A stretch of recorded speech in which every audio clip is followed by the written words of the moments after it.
Good afternoon, everyone. Welcome to this session on Data to Decision, Accelerating Local Climate Action Planning. I'm Muskan Kapoor, and I work with the Climate Economics and Finance team of the WRI India. It's truly my pleasure to be your host for this session today. We are delighted to have you all join us here at Connect Karo 2025. Over the next 75 minutes, we'll introduce ASCENT, the Advanced Scenarios and Carbon Emissions Navigation Tool. You'll see a live demonstration of the beta version of the tool, followed by a panel discussion with experts on how localized climate data and scenario planning can accelerate climate action at the subnational level. So let's get started without any further delay. To set the stage for today's discussion, may I invite Mr. Subrata Chakrabarti from the Climate Economics and Finance program of WRI India to deliver the welcome address. Thank you, Oscar. Good afternoon, ladies and gentlemen. Let me extend a very warm welcome to our guest and the esteemed panelists who have found some time today afternoon to grace the occasion. Let me briefly set the context. We were in 2023. We started off with a research idea to see if we can use some sort of modeling tools to inform the subnational climate action planning. We applied both top-down approach using our India Energy Policy Simulator, and also we tried using free-to-download tools in order to understand whether there could be a bottom-up approach. That particular research that we did, and we released a working paper based on this research in the last year's CK, and this is basically the follow-up for that particular research. We thought of developing a simple Excel-based tool for the subnational government, and my fellow colleagues will shortly brief you on the context as well as the live demos Muskan mentioned. But the idea is really to see the potential and the possibility of bridging the policy and science this time. So hopefully you will be able to appreciate the short demo that we will present.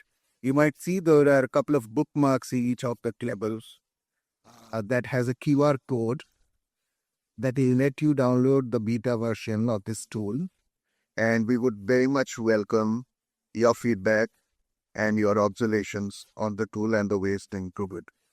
With that, let me not take much of time, and again, a very warm welcome to all the guests and the fellow panelists. Thank you so much.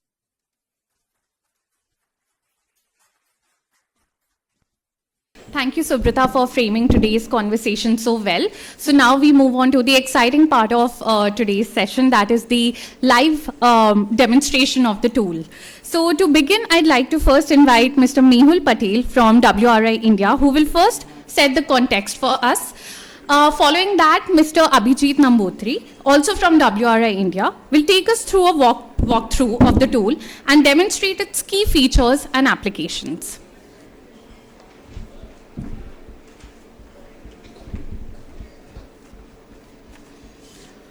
Thank you, Muskan. Good afternoon, all of you.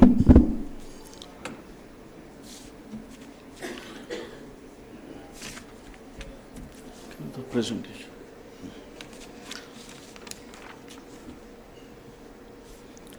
So, data to decision accelerating local climate action planning. We know that India has short-term climate target and also long-term vision to achieve net zero by 2070 will require contribution from the subnational actor. In recent past, we also witnessed that there are surge in climate action planning where cities and states are making various announcements. However, we have noted that there is a disjunction between science and policy, where the climate action planning are not future-proof, I can say. So what, we have been studying a few tools and we have identified there are few pinpoints which need to be addressed in Indian context. Firstly, about the access. So most of the existing climate action tools are not available publicly. Second, it's very expensive to access that. And also, it's required, if you want to contribute, that required to actually part in that international or their programs. About the coverage, most of the tools often focus on the urban sector with few emission sectors, which overlook the key vital economic sectors like agriculture, forest, industry, and waste in Indian context. About the contextual, most of these tools are developed for the developed region like Europe, North America, South America, and other developed countries.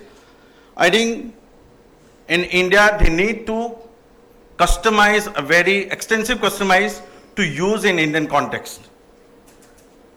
About the interpretation challenges, I can say about most of the local officials, as per our understanding, they are not able to interpret target, percentage-based target into the tangible, actionable step. About interface, it's too complex.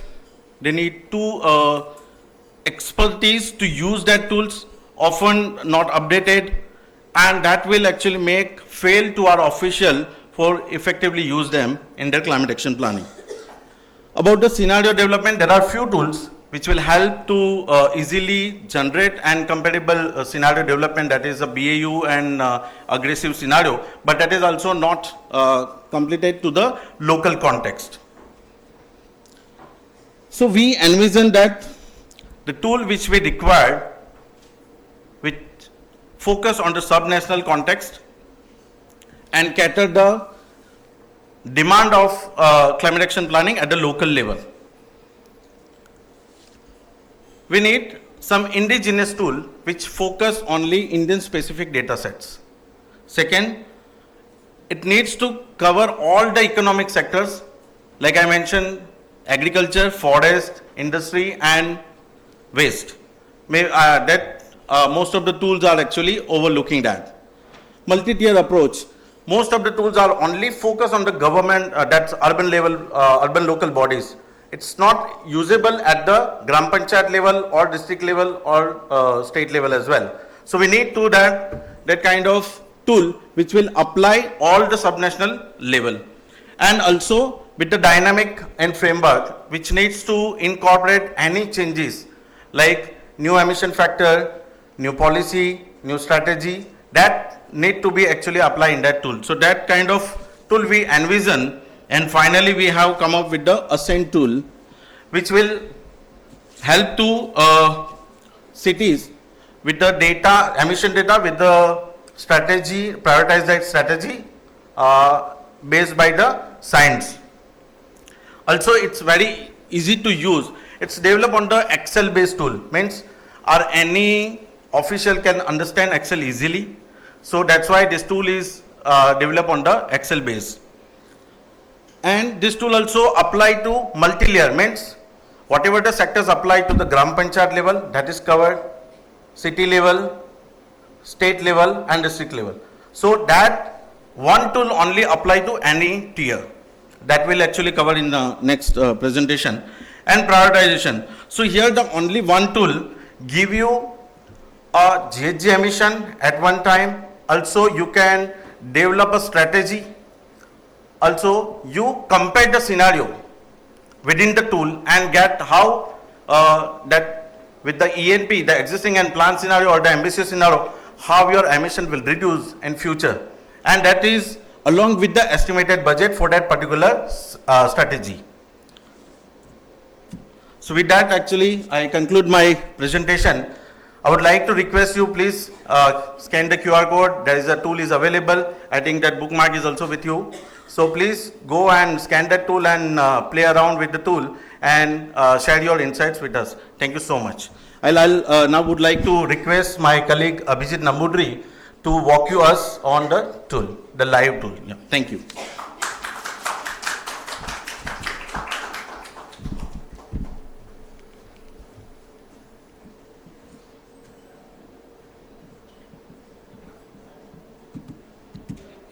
Thank you so much, Mehul. So for tool demo, we have prepared a screen recording of the entire tool so that it's easier for all of us to see at all the different sections of the tool and how it behaves. So to begin with, as soon as you open the Excel, you are greeted with this landing page. When you click on the start, it will take you to a section wherein a brief description about the ASCENT is given. When you scroll down, you have multiple key sections wherein, such as inventory, wherein all the base year information needs to be added. Then you have your projection drivers, wherein it gives you, wherein you can add the population GDP, population growth rate, GDP, etc. To estimate what would be your future emissions. Then the tool has inbuilt climate action strategies based on which the user can select and see how much emission reduction is happening. Then you have a results page. Which provides you a breakdown of all the emissions, and also it will give you a subsectoral breakdown. We are preparing a database wherein we can use in case the user does not have a data, they can use that as a proxy data here. So after that, the user can click on the questionnaire. As soon as they click on questionnaire, this first part of the user begins. That is the tier selection, which subnational government tier they needs to select. So you can see here in the blue cells, all the selection and all the data entry needs to happen.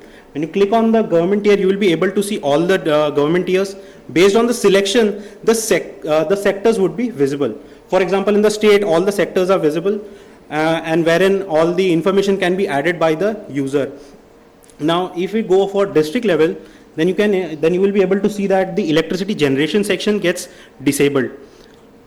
Then, when you click on the city, your IPPU sector, the electricity generation sector gets disabled, and instead of Afulu, you will be getting urban forestry. And then when you click on villages, your urban forestry gets disabled, and it gets back to Afulu section. Similarly, so the tool can provide results at multiple subnational levels, but for the interest of time, we are only focusing on one tier, that is the city level. Once the tier is selected, some basic information needs to be added, such as what is which state, district, city, what is the area limit, what is the population, what is the average annual growth rate. All of this information needs to be added, and then if you can see here, the climatic zones get automatically assigned. Then if the user has the GDP data, they can add it or else choose to skip it. Then the user needs to add the base year. For which year are they doing the inventory for? Then they need to add the 2 interim years, then the target year, and along with that, they need to add the average population growth rate and or GDP or per capita. After this section is completed, the user can go for sectoral activity data entry. So when you click on building and energy,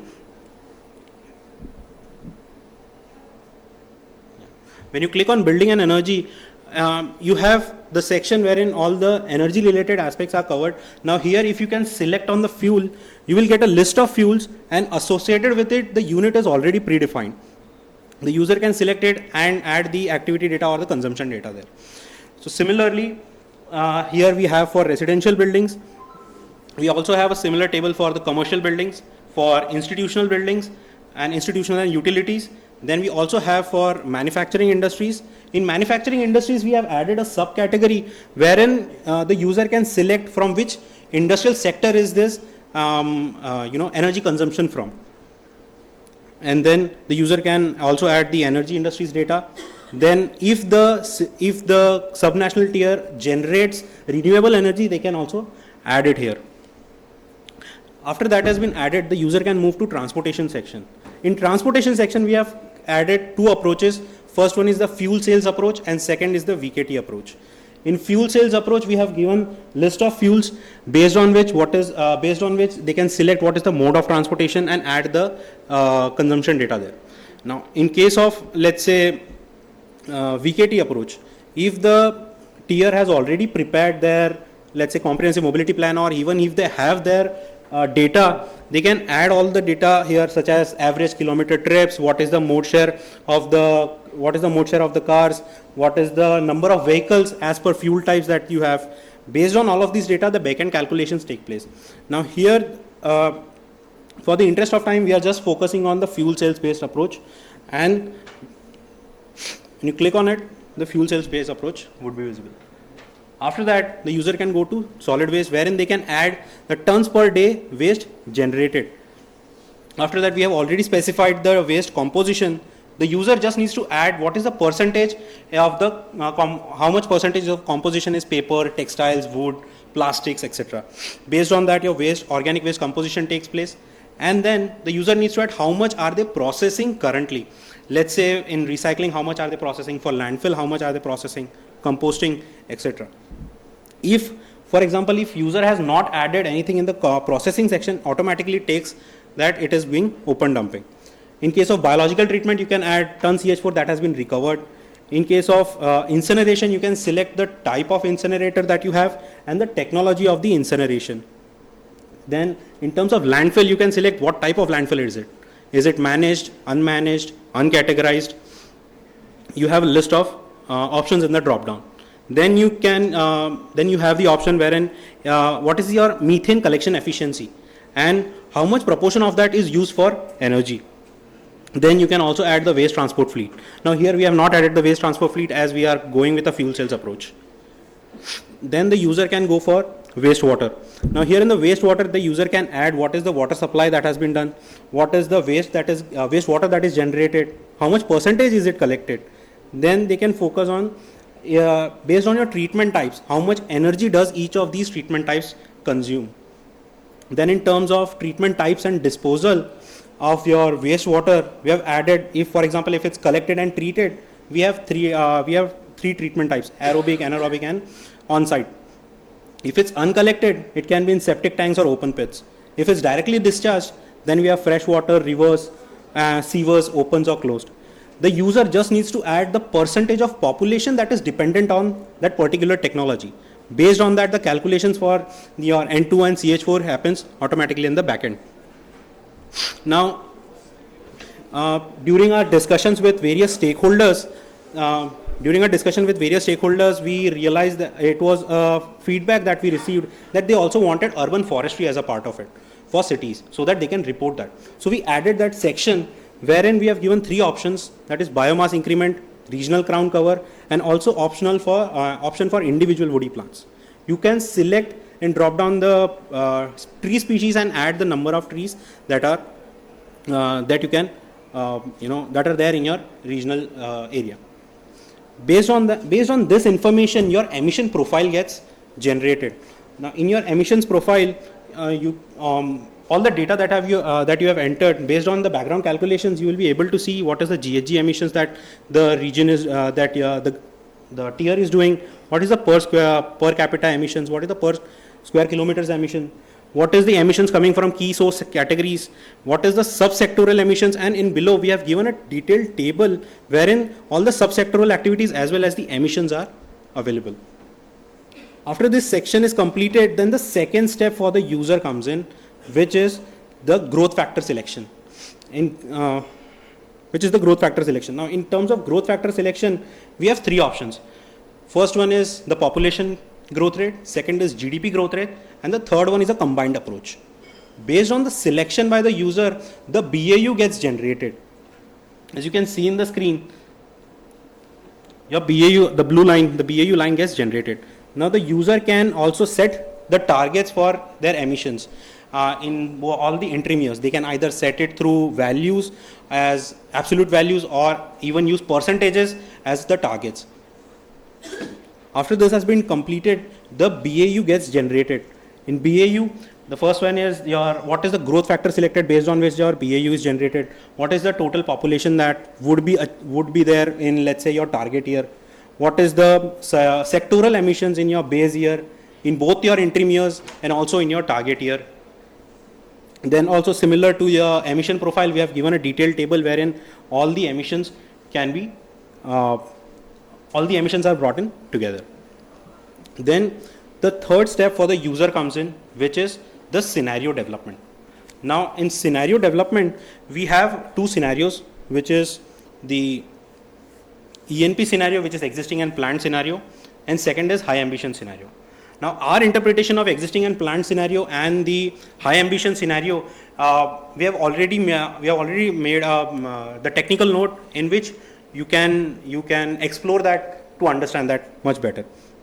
Now here in terms of existing and planned scenario, we have added climate action strategies where the user can just simply add the data.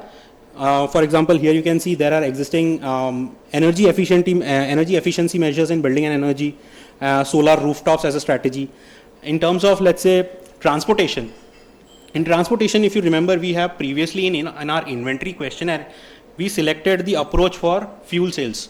So based on that selection, in ENP, in existing and planned scenario, and also in high ambition, the strategies for emission reduction will be based on fuel cells. If the user had selected VKT there, then the strategies for VKT would have been available here. So here you can see that percentage of fuel change intervention that the user is doing. For example, in terms of petrol, what is the percentage of intervention that they are doing into E85, or let's say EVs, or let's say green hydrogen or biodiesel. So similarly, you have for transportation. In terms of waste, already in the base inventory questionnaire, the user has added the composition of the waste. If they feel like the composition might change, they can add the percentages and override that entire calculation. Here similarly, we have the treatment processes based on which the user can add how much are they expecting that they would be processing in, let's say, 2030, 40 or 2050. After now, similar to that, you have in wastewater section, wherein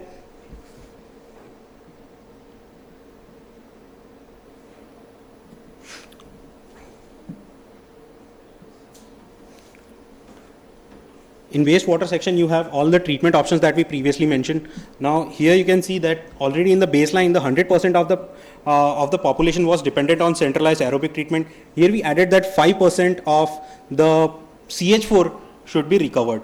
And out of those 5%, how much percentage is the electricity generation efficiency can also be added there. So based on that, you have various strategies for each of these sectors, and based on these strategies, you can actually use for 2040, 2050, just specifically for your existing and planned scenario. Then in terms of high ambition scenario, your goal is for emission reductions. So the user can look at their own resources and capacities and how much they can optimize it, and based on that they can add the targets that they are going to achieve in 2030. So here you can see that the target is 21 crores of floor space that will be used for, let's say, LED lightings. So similarly, we have a non-exhaustive list of all the available, let's say, energy efficiency measures that you can go with. Similar to that you have for 2040, similar to that you have for 2050. Now here in fuel cells approach, as you can see, the intensity of our approach gets increased. So here you can see in E85 we are also targeting around 15%. Then in EVs we are targeting 20%. So similarly, all of your data that you have added, you can simulate scenarios wherein after that you will be able to generate these graphs. Wherein your first graph is also in a blue line, you will be able to see your BAU. Second is your ENP. In your ENP scenario, the blue gap that is there, that is your emission reductions that you are doing in comparison to your BAU. And the reduction that you are doing is from which sectors. Similarly, for high ambition scenario, what is the emission reduction that is happening? What is the gap that is there? And from which sector is the emission reduction happening from? Those things are also covered here. Now here, along with that, you have the tool also provides a basic budgetary estimation for all the actions that the user do. So this can be taken as a very basic layout so that they can accordingly plan. So thank you. That was my time.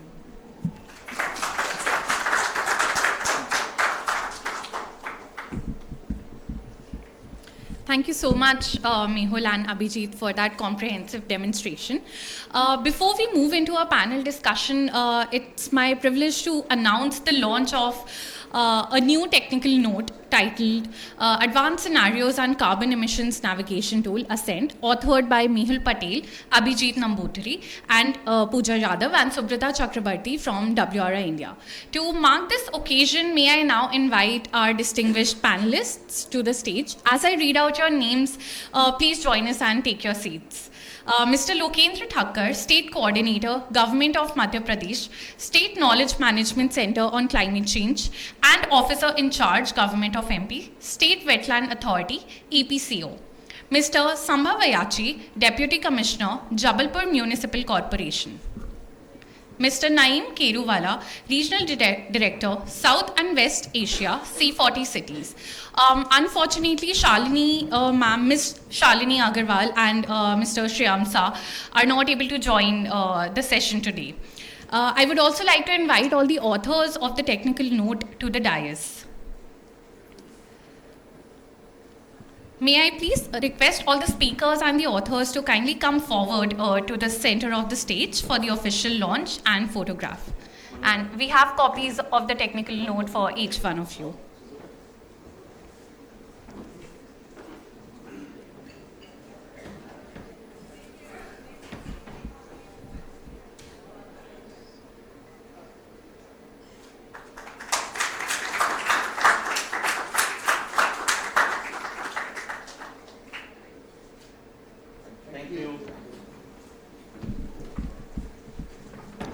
Thank you everyone for being part of this important milestone. Now with the stage set, let us move into our panel discussion where we bring together leaders and experts to reflect on the broader implications of localized climate data, scenario planning, and digital tools in supporting subnational climate action. I would briefly like to introduce each one of our distinguished panelists today. Mr. Lokendra Thakkar is the State Coordinator of the Madhya Pradesh State Knowledge Management Center on Climate Change and Officer in Charge of the State Wetland Authority at EPCO, an environmental planner and development communicator with over 3 decades of experience. He has worked extensively on sustainable development, climate change, and biodiversity with national agencies and international partners such as UNDP, World Bank, and GIZ. Mr. Sambhav Ayachi serves as the Deputy Commissioner of Jabalpur Municipal Corporation, playing a pivotal role in the city's cleanliness, environmental initiatives, and civic engagement programs as the National Clean Air Program Nodal Officer and a key leader in efforts like Swachhta Campaign and water conservation drives. He's at the forefront of transforming Jabalpur into one of India's cleanest and most sustainable cities. Mr. Naeem Keruwala has over 16 years of experience in policy and social impact, working at the intersection of sustainable urban development, development finance, and climate action. He currently serves as the Regional Director for South and West Asia at C40, leading strategic engagement across the region. And moderating this session, we have Ms. Pooja Yadav from WRI India. I now hand it to Pooja to guide us through this conversation. Thank you, Muskan. And good afternoon, everyone. We have a wonderful panel today coming from different tiers of government and private sector. And as the theme suggests, this panel will discuss about how data and decision, like we saw the ASCENT, so how ASCENT, evidence-based tools like ASCENT can help bridge the gap between data and decision to make informed climate decisions. And with that, I would just like to start with saying that evidence shows that cities account for major shares of emissions, but also holds for some of the greatest opportunities on reductions through planned interventions. And on the same time, states provide the enabling framework under which districts, cities, and panchayats act. This together is a challenge as well as an opportunity where how we can link data, modeling, as well as local climate knowledge for making informed decisions and future-proofing our local subnational governments. So since we have 3 panels, we would like to have 2 rounds of questioning, and I request all the panels to take about 2 to 3 minutes to answer each question. So I would like to start with you, Lokendra sir, first. So the states set the overall direction for the climate ambition of all the subnational governments of that state, but their work must connect with the local government meaningfully across them. And from your perspective, how can science-based tools like ASCENT or others that exist currently be better integrated with the local knowledge, especially the ones that we have, say, panchayat level, and so that the climate action across the state is consistent, interconnected, and effective? Thank you very much, and I must congratulate the WRI team for developing such a very useful, meaningful, and very interesting tool that was recently launched. Thanks to and congratulations to the entire team. Having said it, these tools are very important, and nobody can deny the importance of science-based, decision-making system. I was looking your tool also before it was being launched in my earlier session. I was sort of, interested to know whether it will provide a opportunity to take decisions also. Whether this tool acts as a decision support system, then this tool is of very important use. I'm speaking from the district's perspective. Like Mr. Sambharachi is here, he is from the district. And people like him who are at the decision-making, level, at the district level, they need these kinds of support systems to take very informed and evidence-based decision. Climate change, you have the National Action Plan, and we have been having this State Action Plan for last, if not 2 decades, but at least 13, 14 years. The first State Action Plan for Madhya Pradesh came in as early as 2012. So already 13 years, and we have revised a second plan. Now, we are thinking that we must have district plans and we should have village plans. These are very important because in a state action plan, it has to, if implemented, it has to have a district plan or maybe a sub-district plan or maybe a village plan. But this is a very ambitious and long-drawn process. Tools like this, which are, if I'm able to understand correctly, and if I'm wrong, please correct me. These are very highly emission mitigation oriented tools, and as your name also suggests, it's a emission navigation tool. But when you go to village, nobody is even aware or interested to even measure what level of emissions are.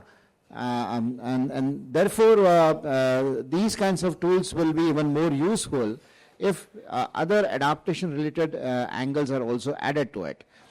This is a dream come true for me. I mean, because I have been thinking that eventually we should have a dashboard or a portal integrating all such kind of tools where we can actually see what kind of climate change related actions are bringing down your emissions, whether the resilience of the community and ecosystem is increasing or not. Those kinds of portal and tools and dashboards are needed. But this is, I take your tool as a step in the same direction, but we need to go further, and we need to have a very comprehensive kind of a digital monitoring mechanism, something of that sort, which can, from village level, from bottom up to the state level, can actually monitor, measure, and factor in kinds of initiatives that are being taken at the village level. Because I'm not saying that climate change related activities are not happening. It is happening. There are lots of good initiatives happening, but they are not being reported. They are not being sort of getting visibility. Therefore, such kind of tools on one side help you to provide right kind of decisions, but we also need to project how much actions are being taken and what are the mitigation or adaptation benefits those actions are giving. So I think at this point in time I would like to say this much. Maybe next time I will say. Thank you. Thank you, sir. And you rightly pointed out about the one point that you mentioned about measurement, which measuring of data, and we also saw how much data is required to actually fill in, even in a simple Excel-based tool. And which brings me to the next question, that is to Mr. Samba. So data, as we also in our work have seen, that is the foundation of all the modeling work that we do. And even when governments collect information, it often varies in the format or scope or quality across jurisdiction. And that could make planning difficult, as we understand. And given that subnational governments differ in the kind of data they collect at every level and probably the formats they use as well. So what do you see as the most critical data gap or challenge, and especially when we are talking about advancing climate action and planning?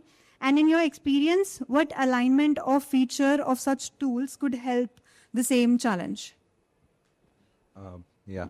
So, hello everyone. First of all, I would like to thank WRI for having me again. Last year was my first time at Connect Karo, and it's actually very good to see so many known faces here and so many good friends here.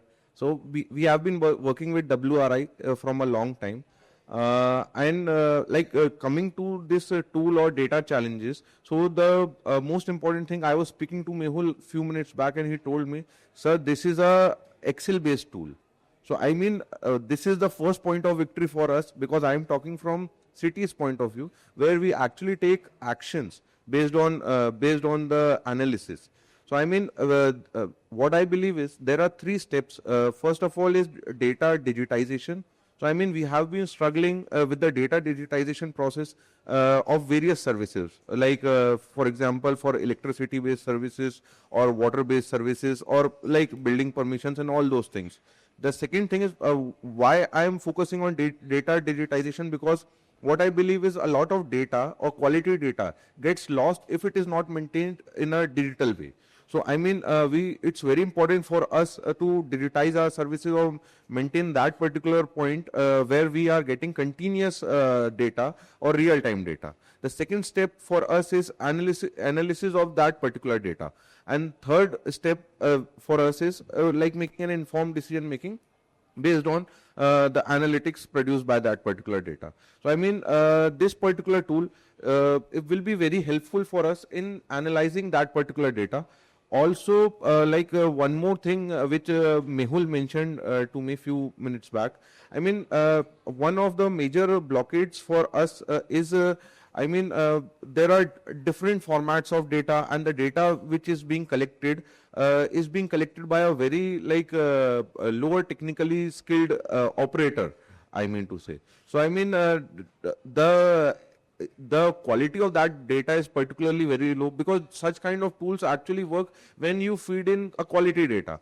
So you will be lack technical expertise to handle such kind of data, and once we have technical expertise, so I mean, also to add to that point, we have been like overly dependent on technical expertise which has been outsourced, or consultants, or all those things. So he has been saying the same thing, sir. You don't need any sort of technical expertise for this. This tool will work on its own. You just have to enter the inputs and get the meaningful data out of it. So I mean, these are the challenges which we face at the grassroots level, and we are very happy that such kind of tool has actually come into picture, because we have not been thinking like we have been doing implementations on regularly, but we never focus on like how much will the greenhouse gases emissions will impact on our implementations, or what the corrective measures we could take at the planning stage only. So I mean, such kind of tools will definitely help us making a correct decision.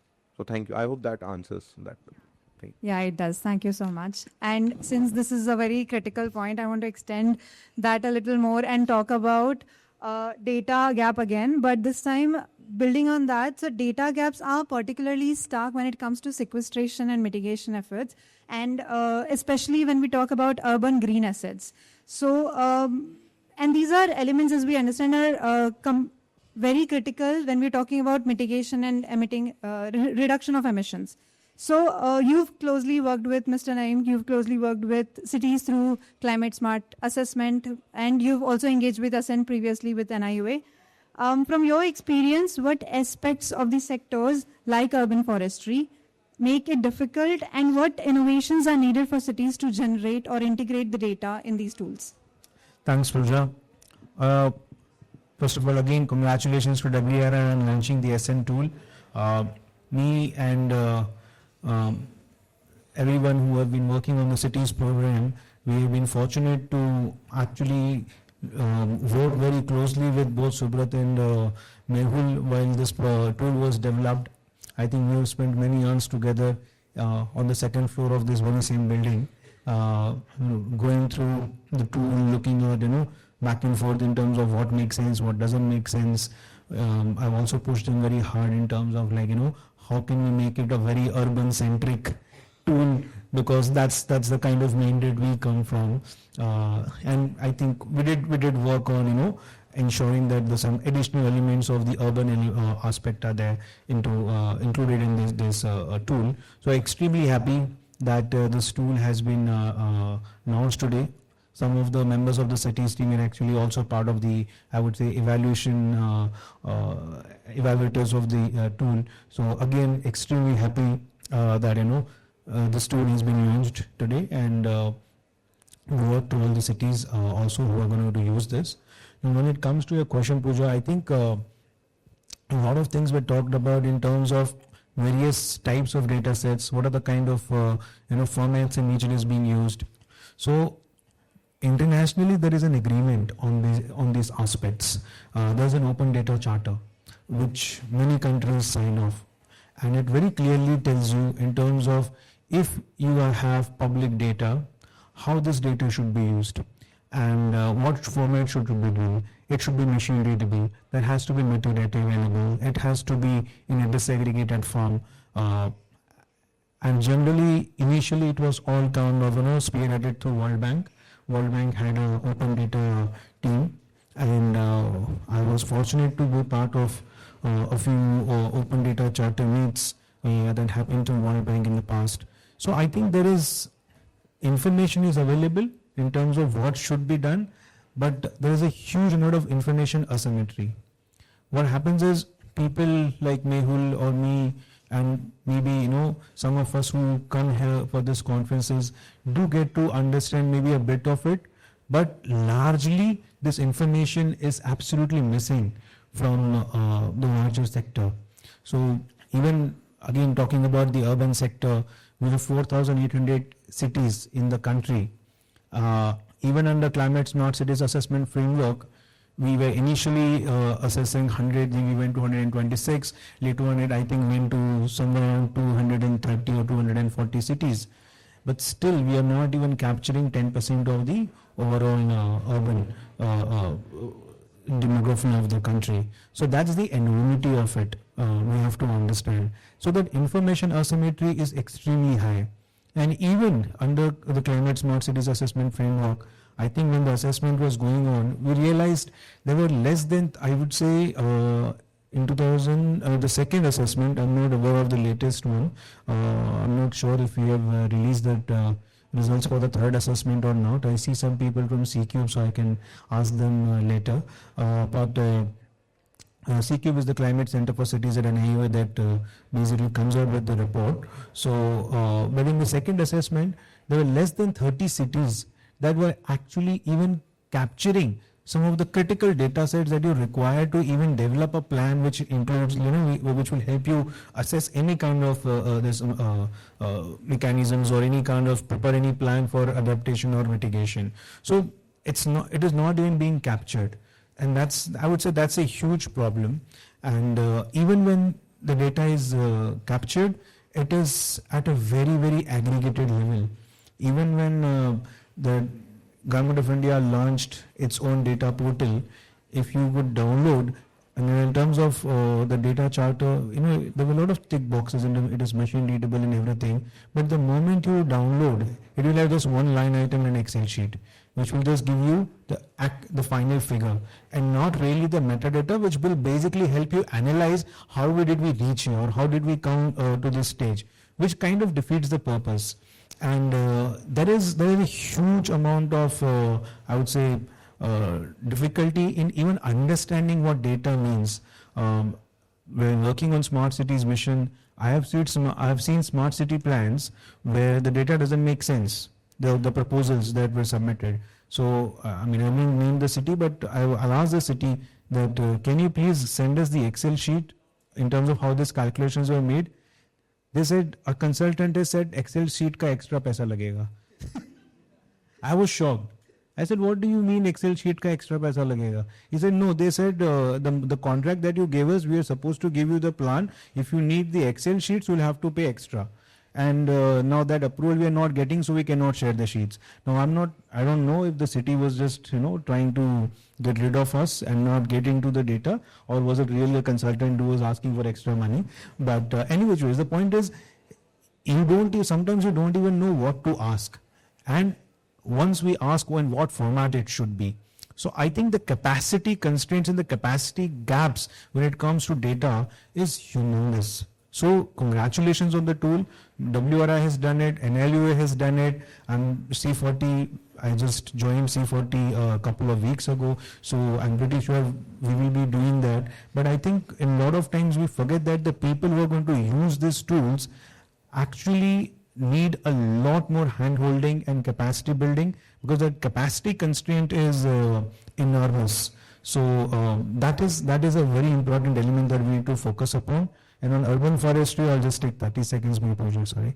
I think Shalini Ma was not here, the Municipal Commissioner of Surat, but that is one city that where we have taken under the cities program itself one of the largest urban forestry projects in the recent times, wherein along the Kankara Creek in Surat, we have planted 600,000 trees through Miyawaki technique.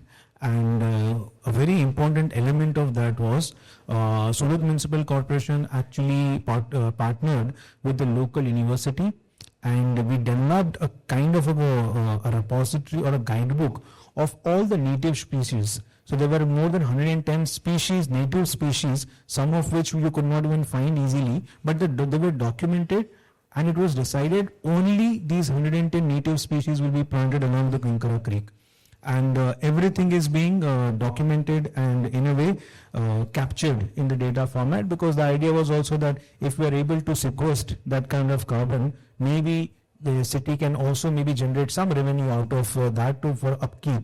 And a very good extension of that was, now that the creek is completely, the 6 lakh trees are being planted, the idea was, why can't we make it a green mobility corridor?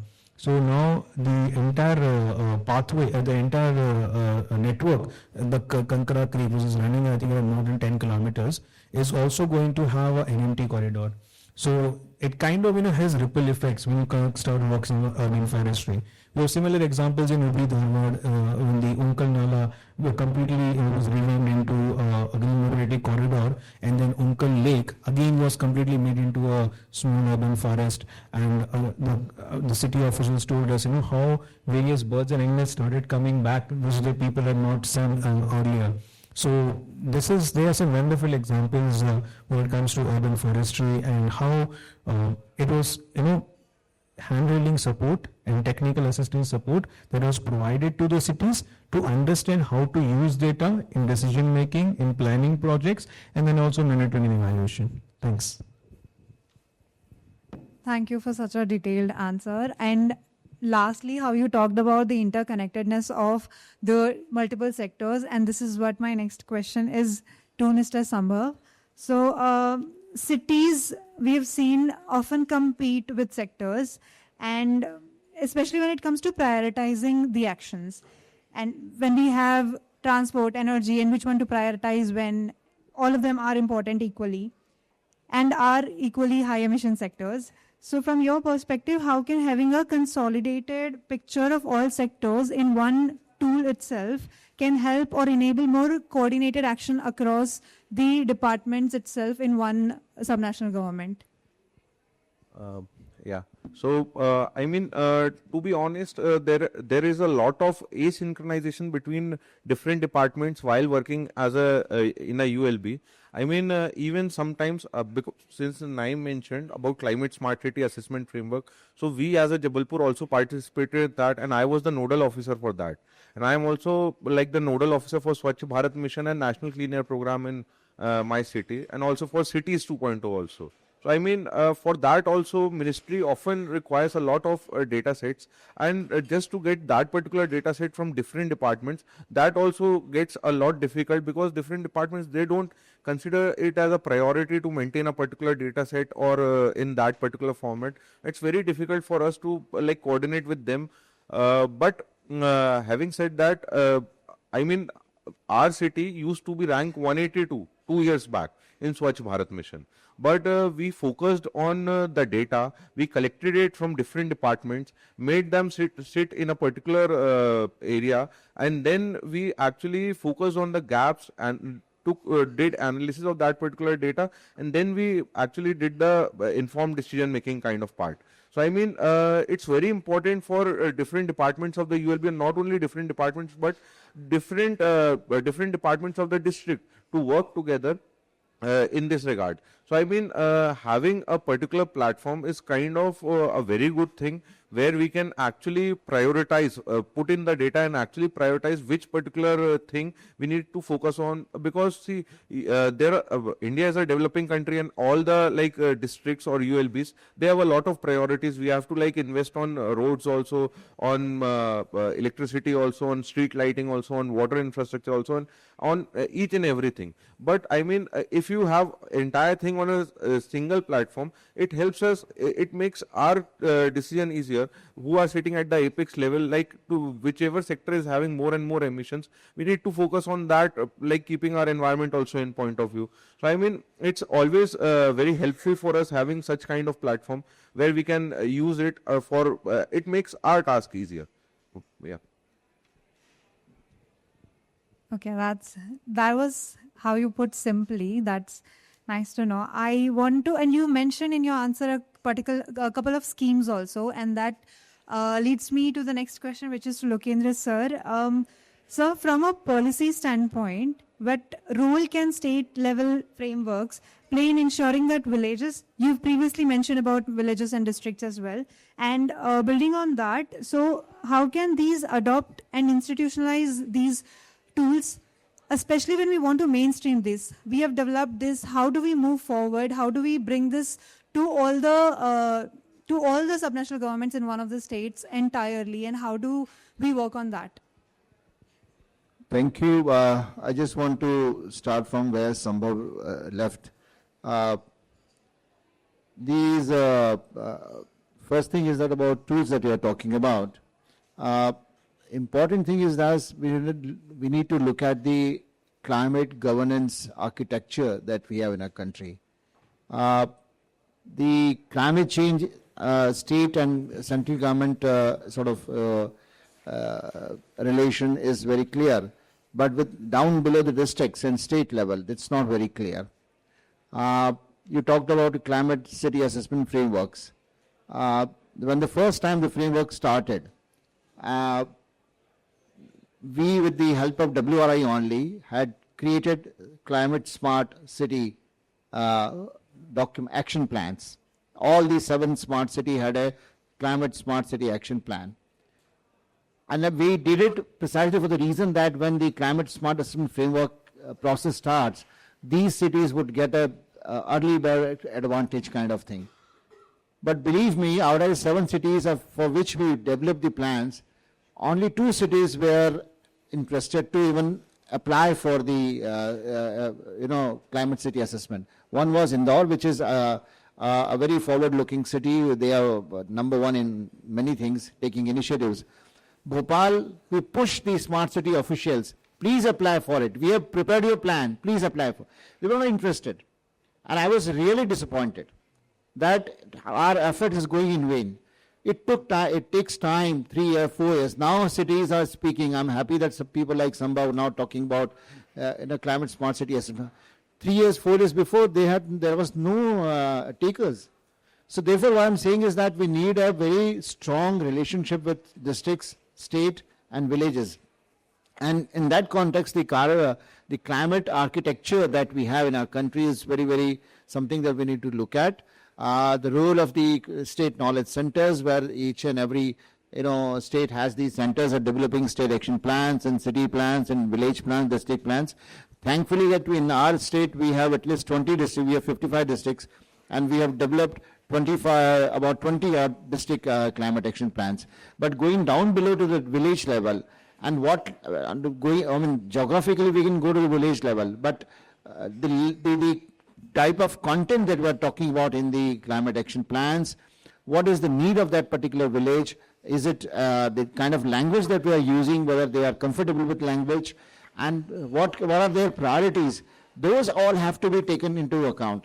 The good idea could be the Gram Panchayat, the GPDP, the Gram Panchayat district development plans. This is where the possibility of sort of integrating the climate change concerns. But I think it's again a long distance that I'm seeing. It will take time. But programs like Manrega, programs like rural connectivity, and the water conservation activities that in our state recently we had Ek Peड़ Maa Ke Naam kind of initiatives which are very good in terms of planting and mobilizing the community for plantation, which is in any case as a climate action. So these kinds of initiatives can actually help. But I would like to repeat myself, that your tool should also factor in the kind of initiatives that are being taken, and we should be able to understand on the dashboard that this is the total amount of emissions reduction has taken place actually in the state. That would help. Finally, you talked about a tool that there are target settings. I'm not very comfortable with this idea of target setting, because there is no target. Who sets the target? There is a national target. There is no state target. There is no district target. So how do we set the target? Who takes the call? Who takes the decision that how much emission I have to reduce? That is something very not clear to me. Maybe perhaps we can, over a cup of tea, we can discuss later on the sidelines. But I would simply like to understand target setting, what you actually mean, because as MP, I don't know what is my target to reduce greenhouse gas emissions. One more thing, that whether your tool also tells me in terms of gas-wise, the methane, the carbon, and sulfur, or nitrous oxide, or is that kind of detailing you have, or any sectoral? You have. Okay, thank you. GHG gases is Part of it. Thank you. It has become like it's good to know that you have questions about it, so that we can explore more and discuss more. Similarly, like previously you had mentioned about how we should include more of adaptation related linkages as well. Even if we have, so moving forward, even if we have, say, policies in place, even we have set the targets, we have national targets, and accordingly in align with those, we set the state targets, district targets as well. But the next part is about the capacity building. I think Sambhav you had also previously mentioned. So when we have all this information available, but many governments still struggle with the resources, systems, or expertise to make the best use of it. In your experience working with cities, what approaches have proven most effective in overcoming capacity and financial barriers, and in encouraging the adoption of data-driven planning? I think one of one experience where we have realized that it's really worked was, instead of providing nothing against consulting firms or organizations that provide that kind of support, but I would say, how do we make sure that there is institutionalization of the capacities that we are building? So at least in cities program, we mandated it. I think we can always argue in terms of how successful we were in doing so in all the cities, but in some cities, it really worked wonders. And I have to say that, especially cities in MP, in my experience, Ujjain was very, very proactive. Jabalpur has been extremely proactive. So what we did was we mandated that you have to hire certain number of people within your UAB, and those positions will be financed as part of the project cost itself. And if you don't hire these people, basically you don't get this money. So there was an incentive to basically get people on board, institutionalized level. Giving you one example, in Ujjain, I remember it took us a lot of time to say that, a lot of efforts to say, let's hire environmental and social safeguard officers across all the cities that we are working with. It took us 6 months to convince the commissioners to put out ads, and they said, what will this environmental and social safeguard officer do? What's the need of it? We can just outsource and some agency, Needy will do it for us, ho jayega. But we kept on saying that no, you have to hire. So they hired because they wouldn't get the money otherwise. So one day, the municipal commissioner and EJ and we were just sitting and they said, you know what, this has become a very nice thing for us because this person, the environmental safeguard officer, this wonderful lady, she is sitting there and I know that she is full-time not working on your project. So one day I called her and said, what do you do? She said, this is what I'm doing. I found it's very interesting. So I said, why don't you do this for all our projects then? Because you have time. And suddenly they were doing environmental impact assessment of all their projects, which was not even like being thought of. But because we gave that kind of human resource, they were able to do so. And in some of the places, they actually kind of made sure that those resources stayed back even after the project had completed and the smart city mission is also over. And I'm very happy to see them that they have been absorbed by the ULBs as consultants or on other or through other means. And even same thing with public engagement officers that we said you need to make sure that you develop scientific stakeholder engagement plans and you then get them on board. So our experience has been like instead of outsourcing, how can we institutionalize the human resources and build their capacities to make sure that they stay on. And second, it's not just about providing human resources, but also providing with expertise. So our experience again was not to provide big consulting firms. They have their own pros and cons. But what we did was we got some of the best experts in the country to become mentors to the cities. So for example, for Hubli Dharwad, the mentor was Mr. Amit Proti, who was there in the inaugural session, the Director General of CDRI. So he became the mentor for Hubli Dharwad, and he, along with Vidya Vahan Kumar, who was the founder of Urban Design Collective, they steered the entire project. They gave them the technical assistance, and last year Hubli won the award from the President of India for innovation in that category, in the project that both they were involved. So this is the kind of, I would say, technical assistance in capacity building that is required, which is long term, which is not in terms of saying that, okay, let's just do one workshop and their capacities is built. We actually provided that support for 5 years continuously. So that was one. And then we also added an element which again I have to congratulate WRI because they took the lead on that with us, was the LCCM program, the Leaders in Climate Change Management, wherein we developed around 15 online modules, e-modules, and we said not just you are getting dedicated human resources and some of the best experts to work with you, you are also being part of trainings and workshops, and you also have access to this online training modules which you can access at your convenience. So I would say this overall ecosystem of training, providing both in-person and online training, as well as providing HR support and technical assistance really worked very well. And I would say what we are seeing in cities program or various other programs also, not just the one program, I would say it has worked really wonders for us. So thank you.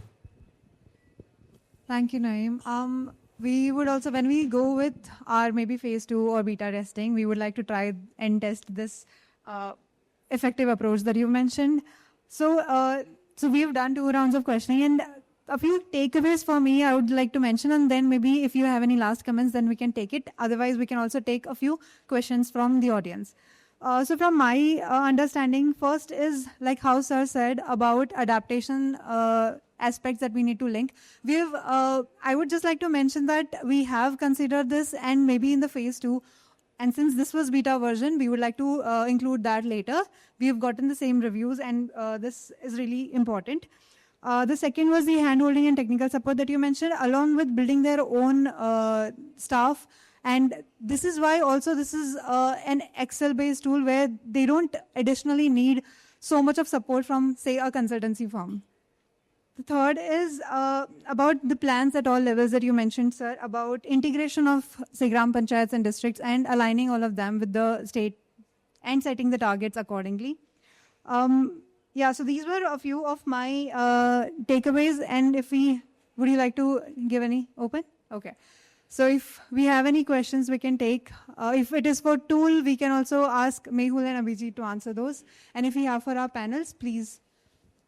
Yeah, I am Rajan Manu. I have a question that this is related to the smart city integration project. Why don't we insist for AMA smart meter mandatory for such cities where we will be able to collect the entire data online to the network, and we will be able to diagnose those things. So it is not got mandatory. So that I need to get some feedback from the AMI smart meter for the DISCOMs. It is now in the under the control of DISCOMs. Few of the DISCOMs are not participated in that, especially in Kerala, KICD and all. So this can be integrated, and energy modulation will be able to get in the system, and we will be able to get the entire data, like energy data that can even converted to the embedded carbon network also will be able to diagnose on that. Thank you. This to me and to us also, it seems like a suggestion more than a question, if I am understanding it correct. Okay. Do we have any other questions? Yeah.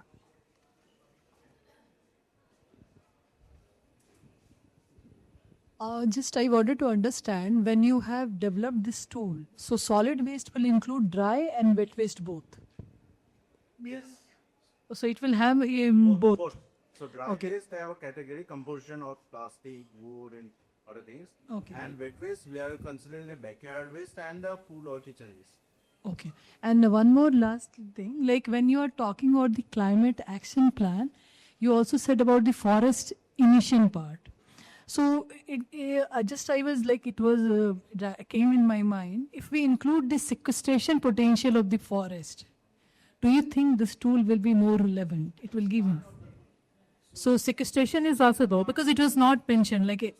No, we are actually presenting the city level data. So our forest is not part of city level, but it is already part of the tool.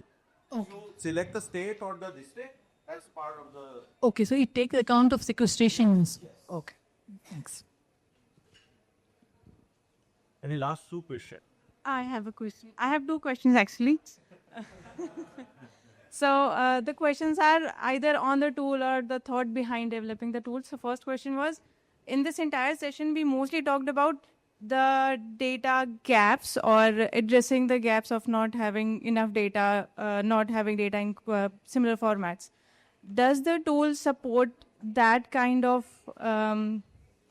does the tool give any kind of support in that part? Because otherwise the tool again ends up being used by consultants if we are not having any data. Because I'm sure we have the best cities working here with WRI, but then there are 2,000 other cities which don't have that kind of support.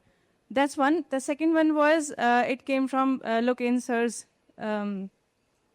conversation about the targets. So we have seen climate action plans in India have different targets. Some are targeting 2030 carbon neutrality, 2050, 2070, and it depends on a lot on mostly which organization is helping the cities, C40, WRI, NIUA, ICLEI. So there are differences in the type of targets they have, methodologies, data, time frame as well. Is there a standard in the tool? Is there a kind of support, or is there a thought behind that tool, or irrespective of the tool? Those are the two questions. Yeah, so I'll respond on first, maybe then I think Abhijit will jump in. So regarding your first question, so there are two approaches. One, if user don't have a data, they can use a proxy data, which we are going to, we are already developed some from district level, state level. We are going to develop for the Gram Panchayat level and city level. That data is not available, as I think Naeem has mentioned. Okay, but city level and state level, we are already developing a metadata. So user can use that proxy data, okay, for that particular state or for particular district. Second thing, see, this kind of format will give you to collect data in this format for the future consideration. Okay, and whatever I'll tell you that there are units, but the unit for that particular data is maybe, I'll take example like electricity, maybe in kWh or MWh. Okay, so anyway that data will come with this unit, The tool will have a backend calculation. If you put the data in MWH, that's converted into the KWH or whatever. That's a conversion factor is part of the tool in backend calculation. That's your first question answer. Second one is about, about the target setting. See, most of the target setting. Maybe I'm audible to you. So target setting depend on how the user has capacity. User means that city, that particular geography has the capacity in terms of resources, of financial resources, in terms of technical resources, in terms of political way. That's also important. Okay. So based on that, it's not the one single user can decide the target. This is my DAU, so I will do this one. So it's depend on capacity. They will send this target and they try to achieve that target through the high ambition sheet. So target as such depend on the stakeholder actually that insight or the input, and they will actually decide the target. It's not the actually tool will not give you a target. Yeah, I just wanted to understand and clarify that greenhouse gas emission targets are national targets. But there are other timeline targets, there are targets for reduction of your waste itself, not the emission, but you want to reduce the waste. That could be a target that can be locally decided. But when it comes to greenhouse gas reduction targets, those targets are national targets, and states and districts do not have their own targets. I mean, you can decide for you, nobody stops you, but currently there are no targets.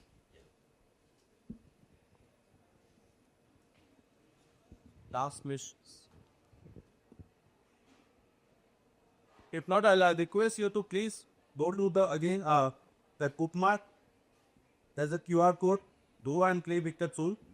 Give your insights and valuable feedback with us. Share with us. I think there is already my email ID is given below the QR code. So please share with your insight and feedback, so that can be spent in our tool mode for use to subnational. Thank you so much.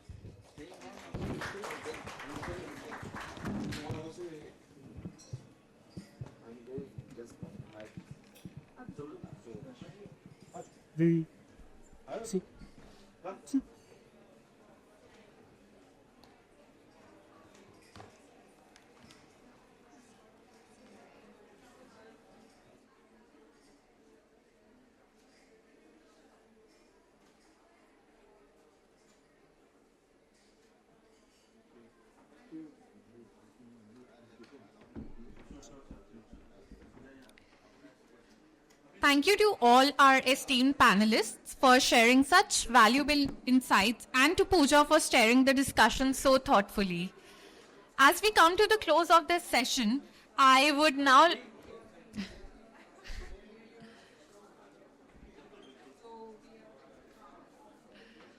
May I invite Subrata for the word of thanks, please.